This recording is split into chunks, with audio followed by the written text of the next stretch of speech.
in the bitter autumn of 1873, while the elders of Willow Creek gathered in the meeting house to condemn Deborah Hartley as a witch, she was already reading the bones, not divining spells or curses, but studying the ache in her knuckles, the nervous flight of starlings, the way frost clung to the wrong side of the maple leaves.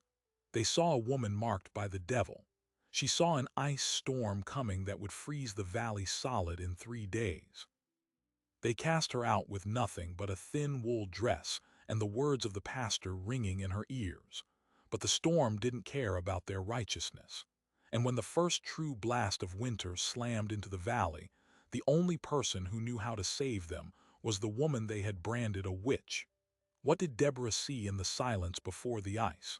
And would she warn the people who had left her to die? Willow Creek, Michigan Territory, was a place where science hadn't yet reached the frontier, and the weather was a merciless god. Deborah Hartley had lived there for 7 years, earning her keep by reading the signs that others ignored. The thickness of onion skins, the early flight of geese, the deep, pulsing ache in her femur that flared before a freeze. The townsfolk called it folk wisdom until their crops failed and their children sickened. Then they called it something darker. They needed a scapegoat, and a woman who spoke of bones predicting ice was an easy target. But the ice storm that was barreling down from the north that October wasn't a prophecy. It was a physical force, and it was about to prove that the real danger wasn't the witch they cast out, but the ignorance that had cast her out. And Deborah Hartley, freezing alone on the hillside, still held the knowledge that could save every life in the valley. Deborah Hartley had arrived in Willow Creek in the spring of 1866, a widow with no family name to protect her and no land title of her own. She took a small cabin on the ridge above town, a half-mile from the nearest neighbor, and paid her way by spinning wool, tending the sick and knowing things. Not mysterious things at first, practical things. She could tell a farmer 3 days in advance when a frost would blacken his squash vines. She could warn the riverboat men when fog would choke the narrows. She never charged for the warnings. She simply offered them quietly, often standing at the edge of a conversation she hadn't been invited into. In the beginning, people were grateful. They called her useful, clever, sharp-eyed. But gratitude on the frontier was a thin currency, and it wore out quickly when crops still failed despite the warnings, or when sickness came anyway. And Deborah's knowledge never fit the shape of prayer or scripture. It came from somewhere else. Somewhere the townsfolk could not see and therefore could not trust. Her methods were not magic. They were observation carried to an extreme that most settlers never bothered to reach.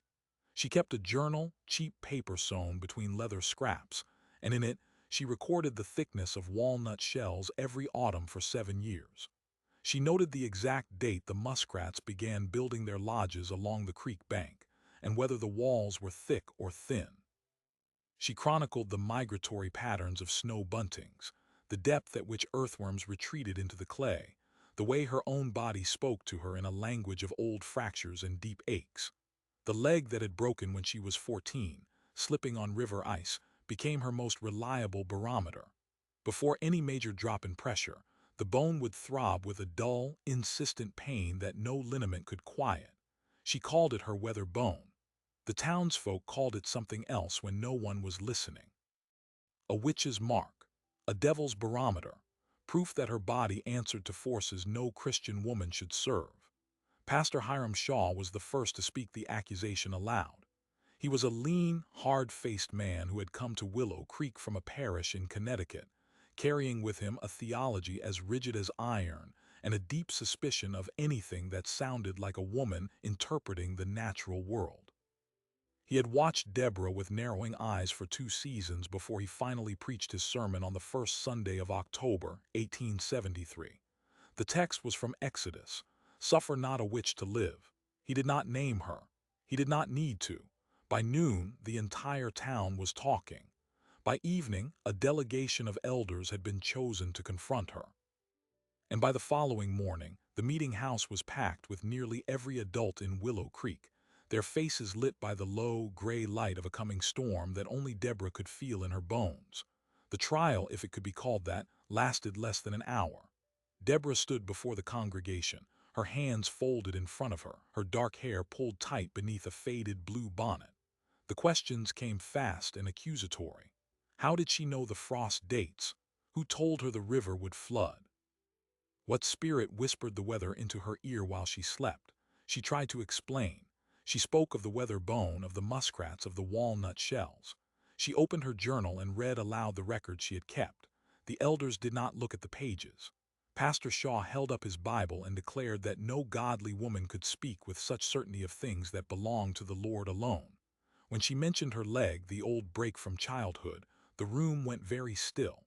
One woman gasped.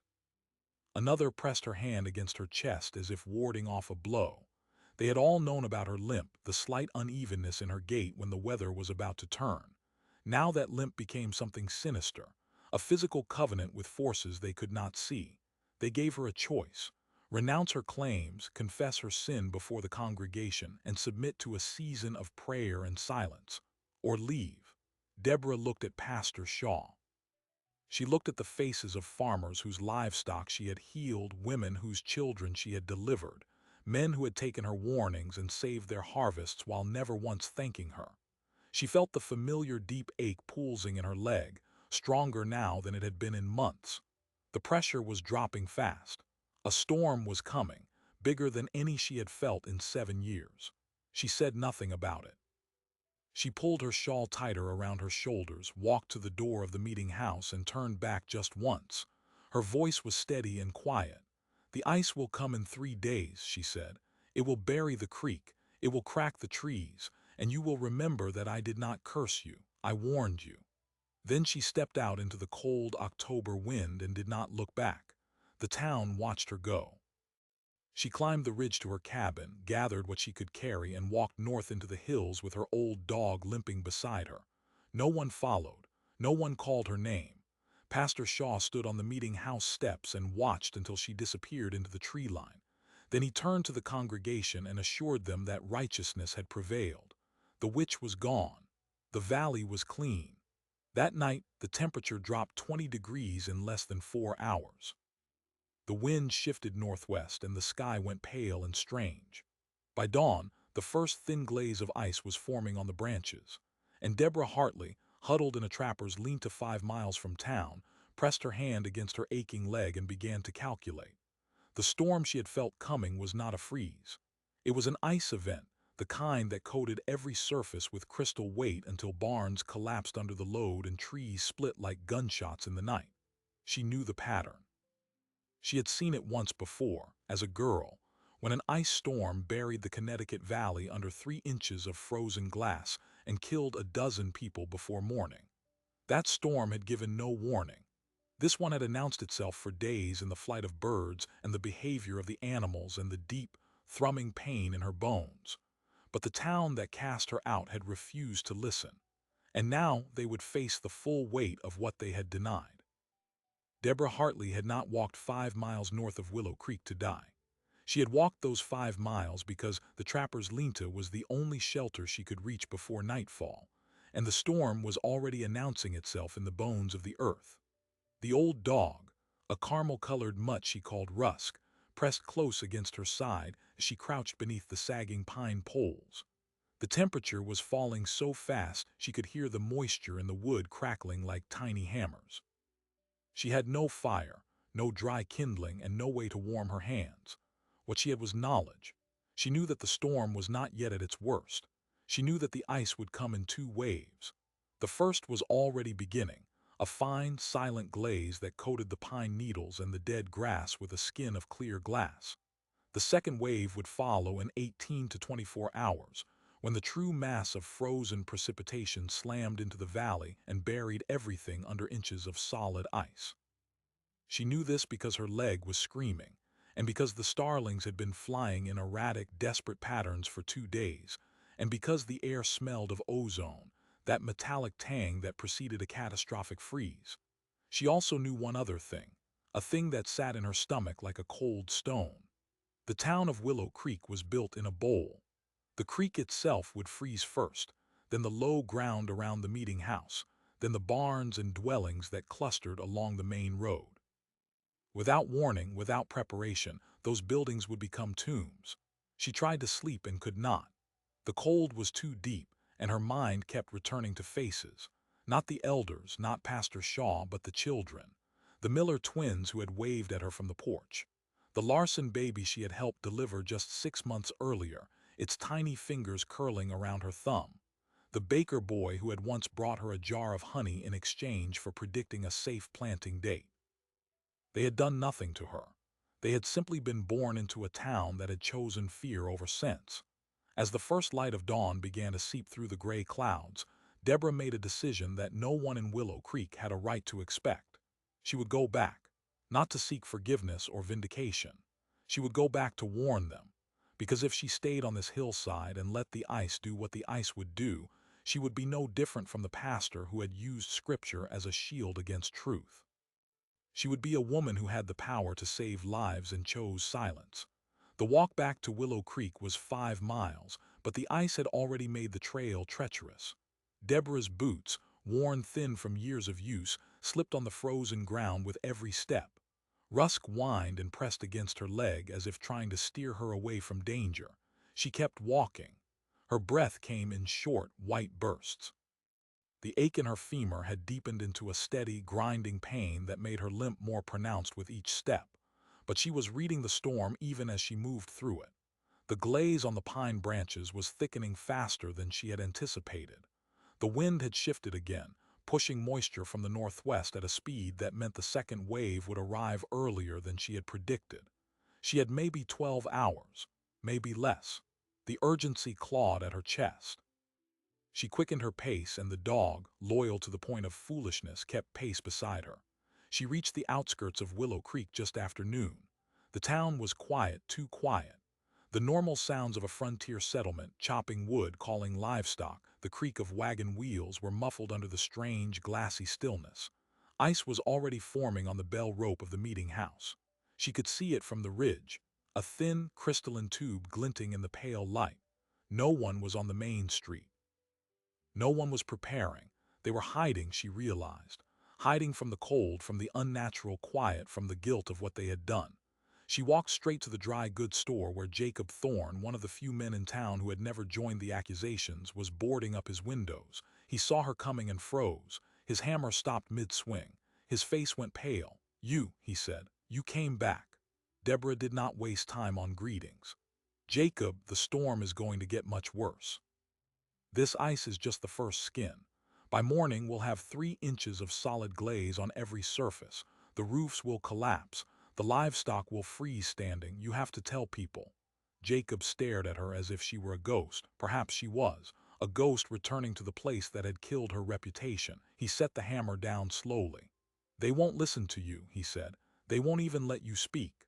Deborah nodded. "Then you speak for me. You were in the meeting house.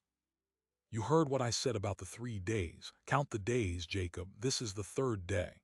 Jacob Thorne was a careful man. He ran a store, kept clean books, and had always treated Deborah with quiet respect. He had not spoken up during the trial because speaking up would have put his family at risk, but he could count. He looked at the ice forming on the edge of his roof. He counted the days, and something shifted behind his eyes. He did not go to the meeting house. That would have been a death sentence for any man's reputation. Instead, he walked from door to door, speaking quietly to those he trusted. The blacksmith, whose wife had never believed the witch talk. The widow Crane, who had known Deborah for 7 years. The Millers, whose twin children had been born with Deborah's help. One by one, a small group of families began preparing. They moved their animals into the strongest barns. They reinforced rafters with extra timbers. They brought in firewood, food, and water. They did it quietly without announcing it because to be seen preparing for a witch's prophecy was to invite suspicion. But they remembered, and they acted. Pastor Shaw heard about the preparations by late afternoon. He was standing in the meeting house, which served as both church and town hall, when a farmer named Emil Bragg burst through the door. "Half the North End is boarding up their windows and hauling in supplies like a blizzard's coming," Emil said. "They're saying the Hartley woman came back. She's saying the ice will kill us all by morning." Shaw's face tightened. He had been certain, absolutely certain, that Deborah would die in the hills or at least never return. Her reappearance was an insult to his authority. Worse, it was a test. If the town believed her, his power was over. If she was wrong, he would be vindicated. He looked at the thin layer of ice on the window. It was a freeze, nothing more. A common autumn freeze. He had seen dozens of them. "She's a desperate woman trying to frighten you," he told Emil. "The ice will pass by morning. Tell the people to stay calm. Tell them to trust in the Lord, not in the words of a woman who reads bones." Emil nodded and left, but his eyes were uncertain. Meanwhile, Deborah had returned to the trapper's lean-to. She had delivered her warning, and now there was nothing more she could do. She sat in the cold, rubbing Rusk's ears, and watched the sky grow darker and heavier. The ice continued to fall, a fine, relentless mist that settled on every surface and hardened into a crystal shell. She could hear the trees beginning to groan under the weight. The pine branches, once flexible, were now rigid and brittle. The poplars were starting to bend. She had seen this before in Connecticut when the ice storm of 1852 had turned a forest into a field of shattered glass. The sound was unmistakable, a low, eerie creaking that built toward a crack like a gunshot. By midnight, the second wave had arrived. The temperature plummeted another 15 degrees. The wind picked up, driving ice pellets against the walls of the town's buildings with a sound like 1,000 small hammers. Pastor Shaw, lying awake in the parsonage, heard the first roof collapse. It was the Carlson barn, a quarter-mile to the north. The structure had been old, the timbers weakened by rot that no one had bothered to repair. The weight of 3 inches of solid ice was more than it could bear. It came down with a roar that shook the ground and woke every sleeper in Willow Creek. The animals inside, 2 milk cows and a horse, began screaming in terror. Someone ran into the street, shouting for help. But by the time a rescue party formed, the second collapse had already begun. The ice was falling faster now, heavier, and the town that had refused to listen was beginning to pay the price. The Carlson barn was not the last building to fall that night. By 2 in the morning, the ice had grown to nearly 4 inches on every flat surface, and the weight was crushing anything with a weakness. The old sawmill on the east edge of town, abandoned for years but still standing, collapsed inward with a sound like a cannon shot, its roof timbers splintering under the frozen load. The widow Crane, who had listened to Deborah's warning, was one of the few who had cleared her roof with a long pole before the worst arrived. She stood in her doorway now, wrapped in quilts, watching the destruction spread through the town like a slow plague. The families who had prepared were safe for the moment. Their barns held. Their roofs groaned but did not crack. The families who had trusted the pastor were scrambling in the dark, screaming for help as their animals died and their rafters buckled. Emil Bragg, the farmer who had reported Deborah's return to Pastor Shaw, was one of them. His house stood on the low ground near the creek, and the ice had formed so thick on the north side of his roof that the walls themselves began to bow outward. At 2:30, the entire front wall separated from the frame with a shriek of torn nails, and half the structure collapsed into a heap of frozen debris. Emil barely got his wife and son out before the ceiling came down. They stood in the street, barefoot and coatless, watching their home become a grave. Pastor Shaw was not sleeping. He could not. The screams from the Carlson place had woken him, and the sound of subsequent collapses had kept him packing the floor of the parsonage. His wife, a silent woman named Martha who had learned long ago not to question her husband's certainty, was praying by the hearth. The parsonage was a solid building, better built than most, but Shaw could feel the ice pressing down on the roof like a hand. He went to the window and looked out at the street. In the darkness, illuminated only by the faint glow of a few struggling lanterns, he could see figures running. He could hear children crying. He could hear a man shouting that the bridge over Willow Creek had given way. And in that moment, a crack appeared in the certainty that had defined his life. It was a thin crack, nothing more, a question that had no place in his theology. What if she had been right? What if the woman they had cast out had been speaking not from witchcraft, but from a truth he had refused to see? He pushed the thought away. He was a man of God.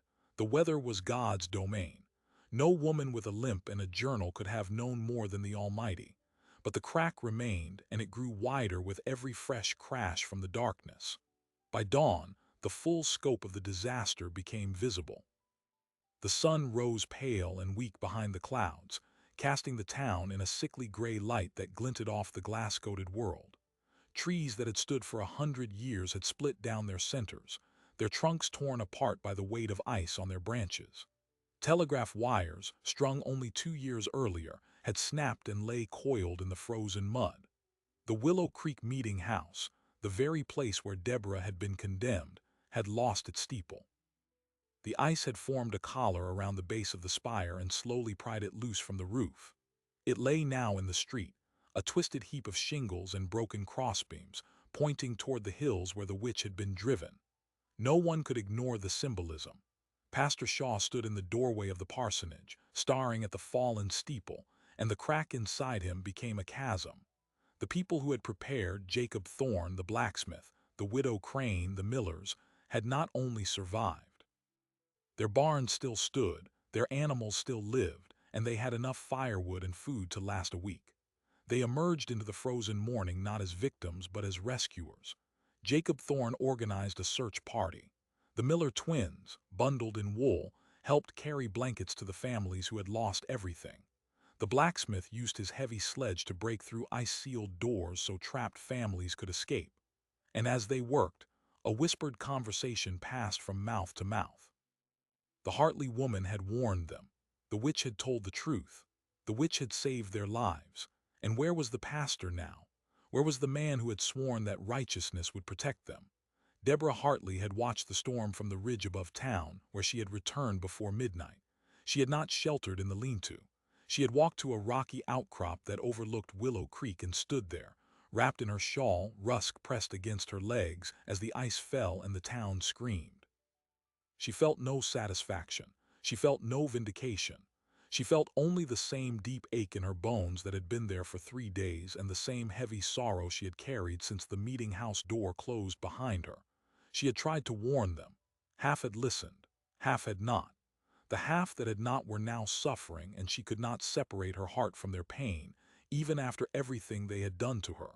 When the sun rose, she began walking down into the valley. The first person to see her was Emil Bragg. He was standing in the frozen ruin of his house, clutching his wife's hand, his face blank with shock. He looked up and saw the woman in the faded blue dress coming down the ridge path, her old dog at her side. For a moment his face twisted with something close to rage. This was the witch. This was the woman who had predicted the ruin of his life. But the rage died as quickly as it came, replaced by something far more terrible. She had been right. She had not cursed him. She had warned him, and he had chosen to trust the pastor instead. He had made a choice, and his choice had cost him everything. He dropped his wife's hand and walked toward Deborah, his feet crunching through the frozen crust. When he was 10 feet away, he stopped. His voice was ragged. "You knew," he said. "You knew this was coming, and I didn't listen." Deborah looked at him. She looked at the wreckage behind him, at the shattered roof and the barefoot child crying in the snow. "I felt it in my bones," she said. "I tried to tell you, I'm not your enemy, Emil. I was never your enemy." Pastor Shaw had seen her enter the town. He had been standing near the fallen steeple, his hands clasped behind his back, his face a mask of rigid control. But the mask was cracking. He watched as people gathered around Deborah, not to accuse her now, but to ask her questions. How long would the ice last? Would there be more storms? What should they do to survive the next nights? And she answered them quietly, with the same knowledge she had offered for 7 years. The walnut shells, the muskrat lodges, the ache in her leg. She answered them, and they listened. Shaw saw his congregation slipping away from him, not in anger but in necessity. The people needed knowledge, and they had learned in the most brutal way possible that piety could not replace a woman who could read the sky. But it was not until late that afternoon that the moment of true reckoning arrived. The rescue parties had pulled 17 families from collapsed homes. 3 people were dead, including old Mr. Carlson, who had run into his barn to save his horse and been crushed when the roof gave way. The survivors were gathered in Jacob Thorne's store, the only large building that had been reinforced sufficiently, huddled around a stove while the wind blew ice pellets against the windows. And in that crowded, frightened room, Pastor Hiram Shaw walked through the door. The room fell silent. He looked at the faces of his flock, the people who had trusted him, the people who had believed his sermons and followed his lead. He saw shame and anger and confusion and grief. Then he looked at Deborah, who was kneeling beside the Miller twins, wrapping a blanket around their small shoulders. He walked toward her. The crowd parted. He stopped in front of her, and for a long moment he said nothing at all. Then, in a voice so quiet only she could hear, he spoke. "I was wrong," he said. "You were right and I was wrong, and people are dead because I would not listen." Deborah looked up at him. Her face was tired, worn thin by cold and sorrow. "The dead are not on your conscience alone," she said. "They are on all of us who see the truth and do not speak." But she did not absolve him. She could not. And the faint tremor in his hands told her he knew it. That evening, as the ice began to melt under a slight warming trend, Pastor Shaw returned to the wreckage of the meeting house and found his pulpit, still intact beneath a collapsed beam. He did not preach from it. Instead, he sat in the frozen silence of the ruined sanctuary and began to write. Not a sermon, not a prayer, a retraction. He wrote out the events of the past week, from the trial to the storm, with a plainness that stripped away all pretense. He confessed that he had called a woman a witch because her knowledge frightened him. He admitted that he had led the town into folly, and that lives had been lost as a result. He signed his name at the bottom. Then he walked to the office of the Willow Creek Gazette, the small newspaper that served the valley, and placed the letter in the hand of the editor, a weary man named Samuel Finch, who read it twice, looked at the pastor's hollow eyes, and set it in type for the next morning's edition. The retraction would be printed. The truth would be known. And with that single act, the witch of Willow Creek ceased to be a pariah and began to become something else entirely. The morning edition of the Willow Creek Gazette appeared at dawn, and the town that had barely survived the night of ice read it with the hunger of people desperate for meaning. Samuel Finch had typeset Pastor Shaw's retraction personally, working by lantern light while the pressroom walls groaned under the weight of unmelted ice. The headline was simple, nothing sensational, just 5 words in plain font. A pastor's confession of error. But the words beneath unspooled a story that no one in Willow Creek would ever forget.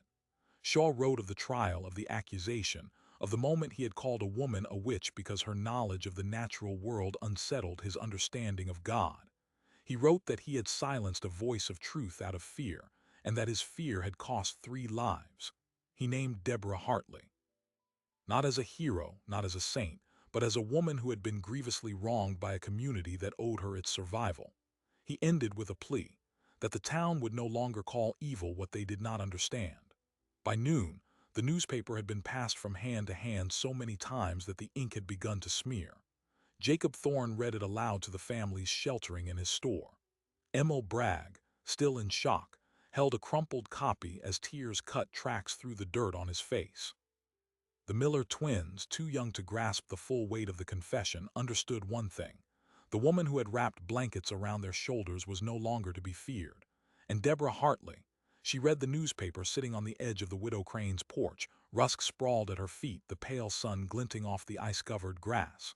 When she finished, she folded the paper slowly and set it aside. She did not weep. She did not cheer. She felt something deeper, older, more complicated than either. She felt the long, slow exhale of a woman who had been holding her breath for 7 years. Pastor Shaw did not appear in the street that day. He remained inside the parsonage, the door closed, the shutters drawn. Martha Shaw told the few who dared to knock that her husband was praying. But those who knew the pastor understood that prayer for Hiram Shaw had always been a form of negotiation. This was not negotiation. This was silence. A silence that stretched long enough for the town to realize that their spiritual leader had nothing left to offer. In the vacuum, an unexpected thing happened. People began coming to Deborah again, not with accusations, but with requests. Could she look at the sky and tell them when the ice would fully melt? Could she help them plan the planting season since the cold had lingered? Could she teach them, without the language of witchcraft, the signs she read? She could. And she did. She stood in the frozen street, her hands chapped and red from the cold, and explained why the maples had budded late, why the frost pockets near the creek would persist another week, why the arrival of the snow geese meant spring was coming early. It was the same knowledge she had always offered, but now, For the first time, people listened without flinching. The transformation did not happen overnight. Fear is a stubborn weed, and there were still families in Willow Creek who crossed the street when Deborah approached. Some muttered that the pastor's confession had been coerced by the devil himself. Others whispered that the ice storm had been a punishment for the town's sin, not Deborah's vindication. But the weight of evidence was against them. Day after day, Deborah's predictions held. She told the blacksmith to delay shoeing his horse because a thaw would turn the roads to mud by Tuesday, and on Tuesday, the mud arrived. She told the miller to hold off grinding his grain because the creek would rise and flood his wheel, and 3 days later the water rose. She never charged for this information. She never said, "I told you so." She simply offered what she knew, and in the offering the label of witch began to lose its poison. It was Samuel Finch, the editor of the Gazette, who proposed the idea that would alter the course of Deborah's life. He found her in the general store, measuring out a bag of salt while Jacob Thorne tallied the credit he would never try to collect from the woman who had saved his family. Finch was a nervous man, thin and blinking, but he had the instincts of a journalist who knew a good story when he saw one. "Mrs. Hartley," he said, "I've been thinking. The paper has a column on farming advice, on livestock prices, on the river levels, but it doesn't have a weather column. And after this winter, I think the valley would appreciate one." Deborah looked at him with a measured expression. "And who would write it?" she asked. Finch hesitated, then took the risk. "You," he said. "Every week, your observations, your forecasts, the things you see that the rest of us miss." Deborah weighed the salt bag in her hand, feeling the familiar ache in her knuckles that always preceded a change in pressure. A slow smile crossed her face, the first genuine smile she had worn since the trial. "I'll do it," she said, "on one condition. I pick the name it runs under." The first column appeared on the 17th of November, 1873, beneath a title that made Samuel Finch swallow hard before he set the type. It read, "The Weather This Week by the Witch of the Valley." Deborah had taken the name they meant to destroy her with and stitched it into a banner. The column was plain and specific. It noted that a cold snap would arrive by Thursday, that the geese were flying lower than usual, indicating sustained wind, and that the ache in her femur predicted frost heavier than the farmers were expecting. No mysticism, no incantations, only the careful observations of a woman who had spent 7 years watching the world speak. The town read it with a mixture of shock, amusement, and grudging respect. Some thought it was blasphemy dressed as humor. Others recognized it for what it was, the ultimate act of defiance. A woman who had been driven into the hills by fear and ignorance had come back not to beg for forgiveness, but to sign her name, her chosen name, at the bottom of the town's newspaper. The Witch of the Valley had claimed her power. The columns continued through the winter. Every week, Deborah recorded the subtle shifts in the natural world that the townsfolk could see but had never learned to interpret. She wrote about the thickness of squirrel nests, the migration of the waxwings, the way the river ice sounded when it was preparing to break. She included the signals from her own body, the weather bone that had once been proof of her damnation and was now evidence of her accuracy. And the people of Willow Creek, even the ones who had shouted "witch" the loudest, began to clip the columns and pin them to their barn walls. Farmers who had never read anything but the Bible now waited on Samuel Finch's delivery boy like children awaiting a story. The woman they had cast out had become indispensable. Pastor Shaw did not write a response to the columns, nor did he ever publicly acknowledge the transformation his confession had set in motion. But one Sunday, 3 months after the ice storm, he mounted the steps of the repaired meeting house to deliver a sermon on the book of Job. He spoke of suffering, of mystery, of the humbling of the righteous, and although he did not mention Deborah by name, every ear in the congregation heard her story in his words. When he finished, he descended the pulpit and sat in the front pew with his head bowed. It was as close to repentance as a proud man could come. Martha Shaw, for the first time in years, reached over and took her husband's hand. The years that followed were full and strange. Deborah Hartley never married again, never sought office or title, never accumulated wealth beyond a small savings from her column. She lived in a better cabin, rebuilt with timber donated by families who had once called for her expulsion.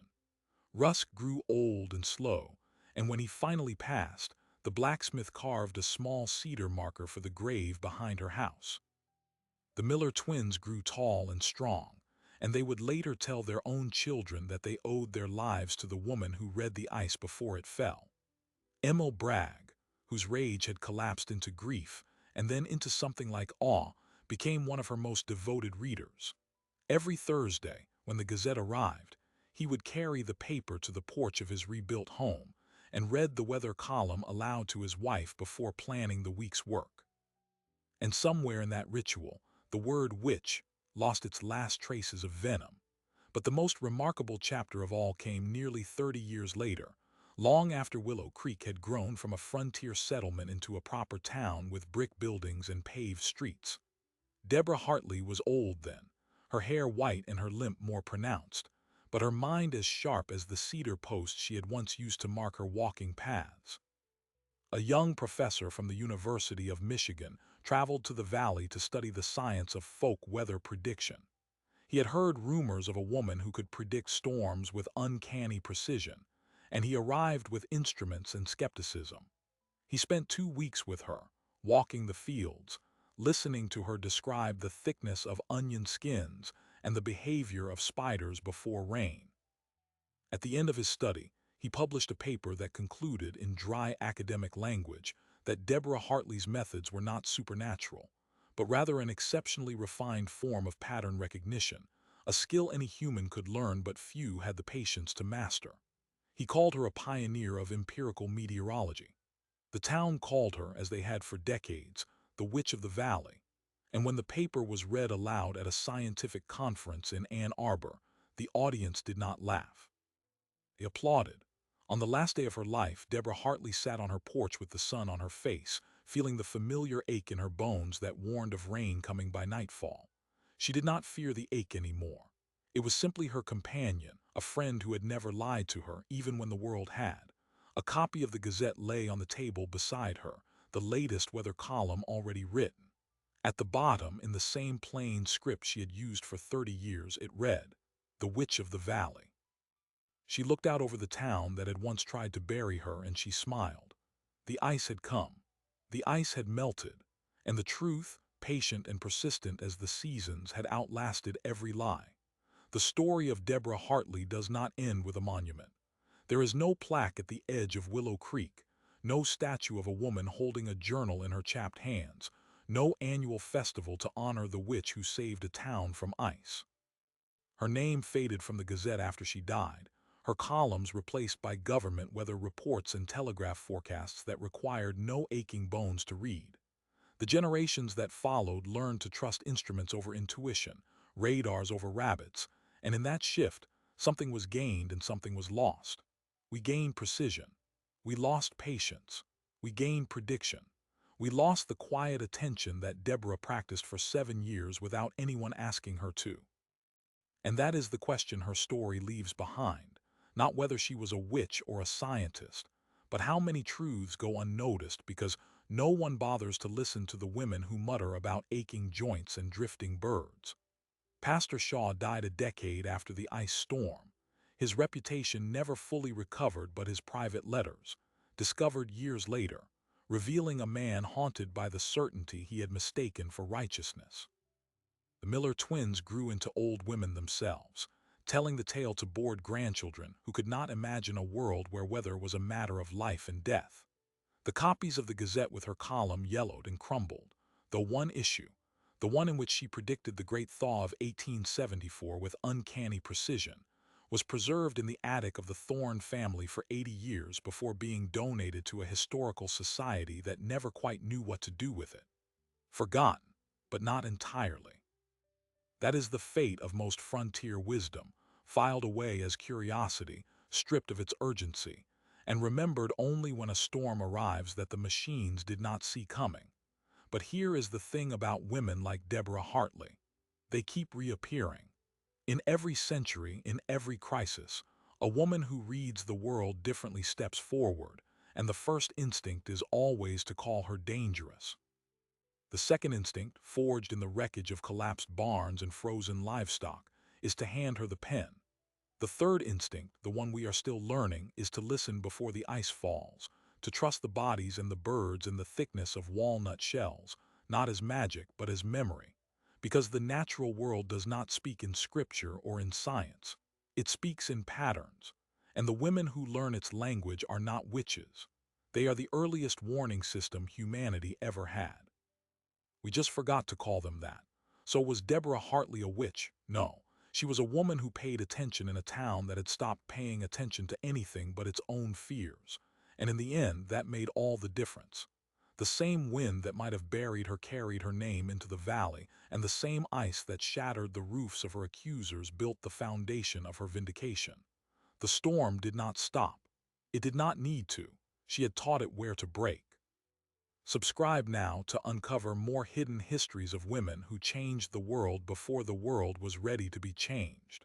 Until next time, keep watching the skis.